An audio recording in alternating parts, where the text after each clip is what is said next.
बच्चों आज के क्लास में हम लोग क्लास 8 का जो गणित का न्यू बुक आया है, आज हम लोग न्यू बुक का सॉल्यूशन करने जा रहे हैं और आज हम लोग का ये बुक जो है ये स्टार्ट होने जा रहा है। ठीक है, तो आइए प्यारे बच्चों देखिए यहाँ पर। ठीक है, तो देख सकते हैं सबसे पहले आप लोग देखिए यहाँ पर टोटल आप लोग का जो ये विषय सूची है इसमें टोटल चैप्टर आपका 13 है। ठीक है, टोटल कितना चैप्टर है? 13 चैप्टर है, जिसमें से आज हम लोग फर्स्ट चैप्टर परिमेय संख्या को स्टार्ट करने जा रहे हैं। ठीक है, और परिमेय संख्या के अंतर्गत जो भी देखिए ये आप लोग का चैप्टर है परिमेय संख्या, इसका पूरा कॉन्सेप्ट मतलब प्राकृत संख्या क्या होती है, पूर्ण संख्या क्या होता है, पूर्णांक क्या होता है, सारा कुछ हम पढ़ा चुके हैं। अगर आप लोग वो क्लास नहीं किए हैं तो जाकर कर लीजिएगा, सारे गुणधर्म को भी हम समझा चुके हैं। ठीक है, आइए अब हम लोग क्या करेंगे आज की क्लास में इस चैप्टर के अंतर्गत प्रश्नावली जो 1.1 है इसको सॉल्व करने वाले हैं। ठीक है, तो चलिए बच्चों हम लोग स्टार्ट करते हैं क्लास को। ठीक है, देखिए तो देखिए यहाँ पर हम लोग फर्स्ट क्वेश्चन को पढ़ते हैं और समझते हैं। देखिए फर्स्ट क्वेश्चन आपका कह रहा है कि निम्नलिखित प्रत्येक में गुणन के अंतर्गत उपयोग किए गए गुणधर्म का नाम लिखिए। मतलब ये देखिए आप लोग गुणा किया गया है, गुणा किया गया है, इसमें जो गुणा किया गया है ये किस गुणधर्म का प्रयोग किया गया है वो हमको बताना है। जैसे यहाँ पर देखिएगा फर्स्ट वाला क्या कह रहा है, हम यहाँ पर पहले नोट करते हैं। देखिए फर्स्ट वाला -4 बाई 5 गुना 1 इक्वल टू क्या है 1 गुना में -4/5 है ना। इसको ब्रैकेट के अंदर अगर बंद कर दीजिए -4/5। यहाँ पर आप लोग देख रहे होंगे तो आपको दो नंबर दिख रहा होगा, एक 1 दिख रहा है और एक -4/5। मान लेते हैं हम ये क्या है ए है, -4/5 को क्या माने ए माने और ये 1 को हम लोग बी माने, तो हमको क्या प्राप्त हुआ बी गुना ए, अर्थात हम कह सकते हैं ए प्राप्त हुआ। तो ये किस गुणधर्म पर निर्भर है, मतलब अगर हम कोई संख्या लेते हैं उसमें 1 से गुना करते हैं तो हमको खुद वो संख्या प्राप्त हो जाता है कि नहीं। 4 में 1 से गुना करिए या 1 में 4 से गुना करिए, बात क्या पड़ेगा सेम पड़ेगा। तो ये जब भी आपको ऐसा गुणधर्म दिखेगा तो आप बताइएगा गुणात्मक तत्समक। तो आप क्या बताइएगा गुणात्मक, गुणात्मक तत्समक, तत्समक है ना, यही इसका गुणधर्म है। गुणात्मक तत्समक जो हम यहाँ पर लिखेंगे फर्स्ट वाला में, ये क्यों लिखे, गुणात्मक तत्समक कहता है अगर किसी संख्या में 1 से गुना किया जाए तो खुद वह संख्या प्राप्त हो जाती है और उसी गुणधर्म को हम लोग गुणात्मक तत्समक कहते हैं। ठीक है, ये कॉन्सेप्ट आप लोग का क्लियर हो गया। आइए सेकेंड क्वेश्चन है -13/17 गुना -2/7 बराबर -2/7 गुना -13/17।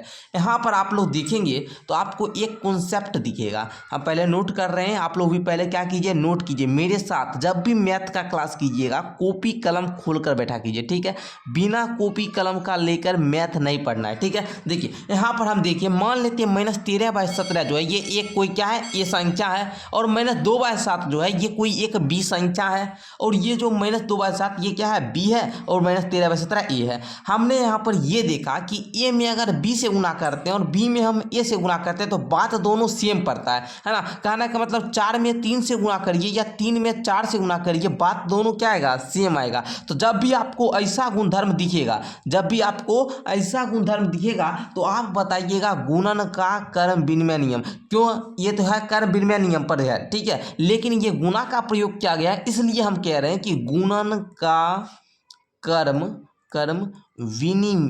विनिमयता गुण है ना, ऐसे कह दीजिए विनिमयता नियम बोल दीजिए। ठीक है, कोई दिक्कत नहीं है, समझ गए ना। ये क्या है गुणन का कर्म विनिमयता नियम। अगर यहाँ पर जोड़ रहता तो हम लिखते हैं योग का कर्म विनिमयता नियम। ठीक है, अगर यहाँ पर क्या रहता प्लस रहता तो हम क्या लिखते हैं योग का कर्म विनिमयता नियम। यहाँ पर गुना है इसलिए लिखिए गुणन का कर्म विनिमयता नियम। ठीक है, अब यही गुणधर्म जो है योग वाला में भी होता है, कैसे ए प्लस में बी कहिए या बी प्लस में ए कहिए। कहने का मतलब अगर 2 में 3 जोड़े या 3 में 2 जोड़े ये बात सेम पड़ेगा और ये जो गुणधर्म होता है इसको हम लोग बोलते हैं योग का कर्म विनिमय नियम। ठीक है, तो समझ चुके हैं आप लोग। चलिए आइए तीसरा आप देखिएगा बोल रहा है यहाँ पर -19/29 गुना 29/-19 बराबर 1।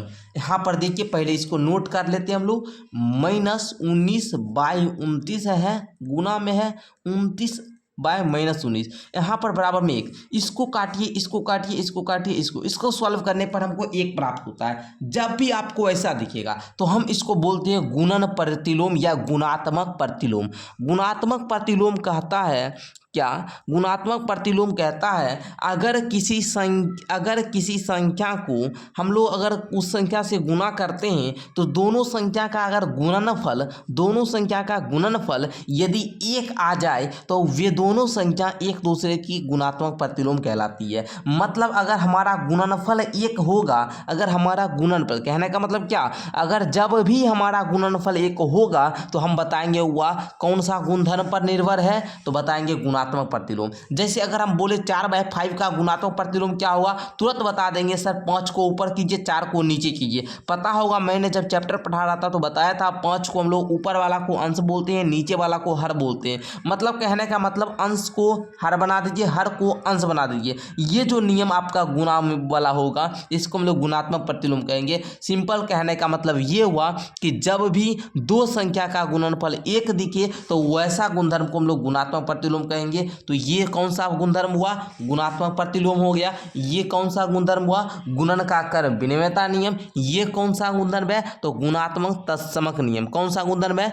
गुणात्मक तत्समक नियम। ठीक है, समझ चुके हैं आप लोग। आइए सेकंड क्वेश्चन आप देखिएगा, बोल रहा है बताइए कौन से गुणधर्म की सहायता से आप 1/3 गुना 6 गुना 4/3 को 1/3 गुना 6 इंटू में 4/3 के रूप में अभिकलन करते हैं। पहले आप लोग सिंपल क्वेश्चन पहले नोट कर लेते हैं हम लोग। ठीक है, देखिए 1/3 गुना में ब्रैकेट को लीजिए 6 गुना 4/3, इसको बोल रहा है बराबर करने के लिए किसके, 1/3 गुना है 6 ब्रैकेट में बंद है, फिर है आपका 4/3, यही ना है। सिंपल सा देखिएगा यहाँ पर जरा सा आप लोग नज़र कीजिए, 1/3 को हम ए मान लेते हैं गुना ब्रैकेट में, 6 को हम बी मान लेते हैं, 4/3 को सी मान लेते हैं। जस्ट 1/3 को क्या माने थे, ए माने थे, और हम 6 को क्या माने थे, बी माने थे, और ये दोनों क्या ब्रैकेट में बंद है। तो देखिए जब भी आप लोग को ऐसा गुणधर्म दिखेगा, पहली दो संख्या को गुना ए गुना बी कर देगा और ब्रैकेट में इसको बंद कर देगा, फिर सी कर देगा, फिर ए गुना बी गुना सी कर देगा, मान दोनों का क्या है, सेम आएगा। तो जब भी आपको ऐसा मतलब जब भी कंडीशन दिखेगा तो इसको जो हम लोग सॉल्व करते हैं, अभिकलन करेंगे इसका मान, इसका जो हम लोग मान अभिकलन करेंगे वो कौन सा गुणधर्म पर, तो आप बताएंगे सर ये सहचर नियम का फॉलो करता है, सहचर नियम। अब आप लोग बोलेंगे सहचर नियम किसका, तो यहाँ गुना का प्रयोग हुआ है इसलिए हम बोलेंगे गुना का सहचर नियम। सिंपल समझ में आ गया। बस ये गुणधर्म पर ही क्वेश्चन था, ये प्रश्नावली पूरी गुणधर्म पर ही निर्भर है। तो हम इस पूरे गुणधर्म की सहायता से आपका प्रश्नावली 1.1 को आज के क्लास में समाप्त किए। मैं आशा करता हूं कि आपको फर्स्ट क्वेश्चन सेकंड क्वेश्चन अच्छे तरीका समझ में आ चुका होगा और ये चैप्टर आप लोग का अच्छे तरीका से कंप्लीट हो गया होगा। अगर आप लोग इस चैप्टर को है ना, मतलब पूरा जो मैंने सारा गुणधर्म को पढ़ाया इंट्रोडक्शन वाला क्लास नहीं किए हैं, करना चाहते हैं, तो बच्चों आप लोग मेरे व्हाट्सएप ग्रुप को ज्वाइन कर लीजिए। नीचे डिस्क्रिप्शन में लिंक दिया गया है, वहां से जाकर ज्वाइन कीजिए और डेली क्लास को ज्वाइन कीजिए। धन्यवाद।